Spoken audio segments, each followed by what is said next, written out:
vùng vây vùng ván chỉ chung ngưមនុស្សចាស់កាន់តែចាស់កាន់តែងាយរងគ្រោះនិងកាន់តែពិបាកកិច្ចជាងនេះទៅទៀតចំនួនមនុស្សចាស់ចាប់ពីអាយុ90ឆ្នាំឡើងទៅជួបអាការៈវង្វេងវង្វាន់នេះកាន់តែខ្លាំងជាងមនុស្សអាយុ90ឆ្នាំកាលពី10ឆ្នាំមុនគួរឲ្យព្រួយបារម្ភជាងនេះទៅទៀតហេតុការណ៍កាត់ជំងឺវង្វេងវង្វាន់ពេលខ្លះត្រូវបានគេមើលឃើញថា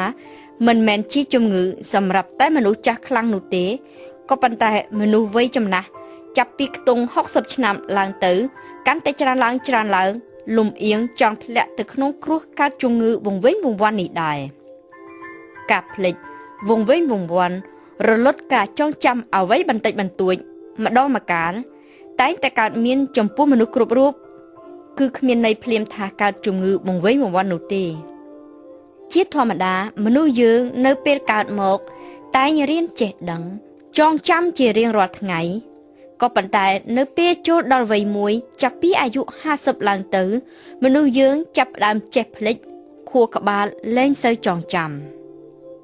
ប្រសិនបើជាជំងឺវង្វេងវង្វាន់នោះរូបសញ្ញានឹងផ្ដើមឡើងដោយការភ្លេចភ្លាំងរលត់ការចងចាំគ្មានថ្ងៃត្រឡប់ក្រោយវិញនឹកឃើញអ្វីឡើងវិញនោះឡើយភ្លេចទាំងឈ្មោះបន្ទាប់មកលែងចេះគិតភ្លេចលែងចេះស្គាល់របស់របរឬក៏មុខកូនចៅយូរទៅភ្លេចទាំងអស់ភ្លេចទាំងពេលវេលាភ្លេចទាំងនិយាយស្ដីភ្លេចទាំងឃ្លានវង្វេងរកទិសដៅឬក៏កន្លែងអ្វីលែងឃើញសោះតែម្ដងនៅដំណាក់កាលធ្ងន់ធ្ងរគឺគេលែងអាចស្ដាប់មិនអាចយល់នឹងធ្វើអ្វីបានខ្លាចទៅជាមនុស្សដែលមិនអាចរស់នៅពឹងលើខ្លួនឯងបានទេនេះហើយទើបហៅថាជំងឺវង្វេងវង្វាន់ជំងឺភ្លេចវង្វេងវង្វាន់នេះមានកើតឡើងនៅលើគ្រប់មនុស្សចាប់ពីអាយុ65ឆ្នាំឡើងទៅនិងមានការវិវត្តលឿនឬក៏យឺតទៅតាមបុគ្គលម្នាក់ជាហេតុធ្វើឲ្យការសិក្សាស្រាវជ្រាវនិងការវិភាគរោគសញ្ញាមានការជួបលំបាកយ៉ាងខ្លាំងជាទូទៅប្រសិនបើមនុស្សម្នាក់មានកើតជំងឺនេះធ្ងន់ធ្ងរពួកគេគាត់អាចមានសង្ឃឹមរស់រៀនមានជីវិតបានពី3ទៅ8ឆ្នាំតែប៉ុណ្ណោះ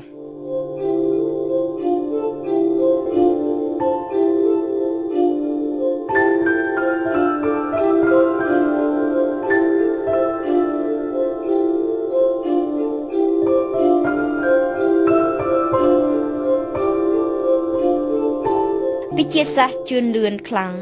ការថតឆ្លុះខួរក្បាលតាមប្រព័ន្ធ ERM ដ៏ទំនើបបំផុតអាចបង្ហាញពីភាពមិនប្រក្រតីនៅក្នុងខួរក្បាលនិងអាចស្រាវជ្រាវ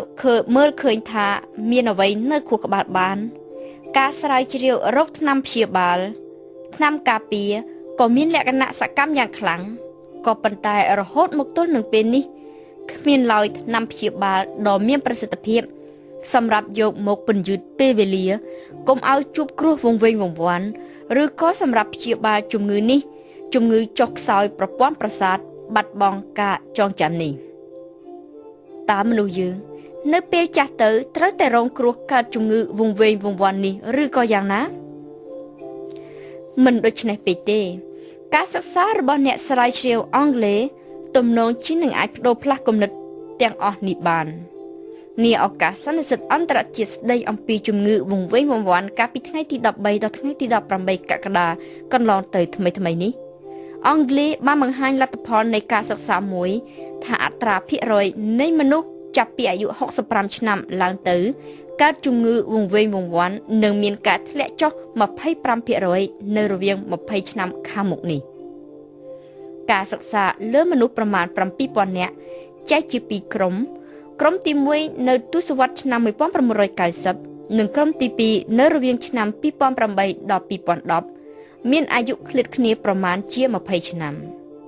អ្នកស្រាវជ្រាវបានសង្កេតឃើញថាអត្រាព្រីវ៉ាឡង់កាត់ជំងឺវង្វេងវង្វាន់របស់ក្រុមទី2បានធ្លាក់ចុះអស់ 1/3 ធ្លាក់ចុះក៏ព្រោះតែក្រុមនេះបានទទួលការការពារនិងព្យាបាលព្រមទាំងអប់រំសុខភាពល្អតាំងពីដំបូងភ្លាមប្រឆាំងនឹងគ្រោះកើតជំងឺសរសៃឈាមបេះដូង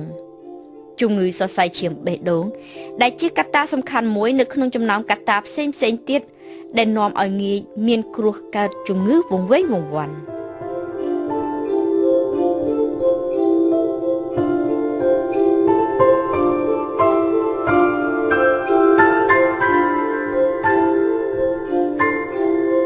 ដំណឹងគួរឲ្យភ្ញាក់ផ្អើលមួយទៀតនោះ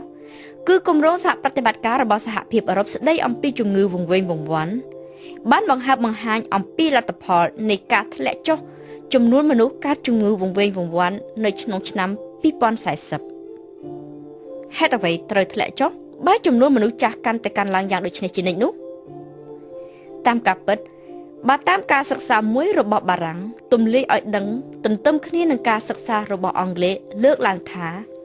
ការក្រចូលនិវត្តន៍រួមចំណែកយ៉ាងសកម្មក្នុងការកាត់បន្ថយគ្រោះប្រព័ន្ធប្រសាទចុះខ្សោយពោលគឺជំងឺវង្វេងវង្វាន់នេះឯងចាប់ពីអាយុ60ឆ្នាំឡើងទៅបើនៅតែបន្តធ្វើការពុំទាន់ចូលនិវត្តន៍នោះគ្រោះកើតជំងឺវង្វេងវង្វាន់នឹងត្រូវកាត់បន្ថយបាន 3% ក្នុងមួយឆ្នាំការងារបង្រៀនមនុស្សការងារជួយទ្រទ្រង់សុខភាពការងារជួយមនុស្សឲ្យនៅសកម្មទាំងរាងកាយសកម្មទាំងខួរក្បាលបូកផ្សំនឹងមានការអប់រំល្អយល់ដឹងអំពីអនាម័យនៃជីវិតអនាម័យនៃការរស់នៅ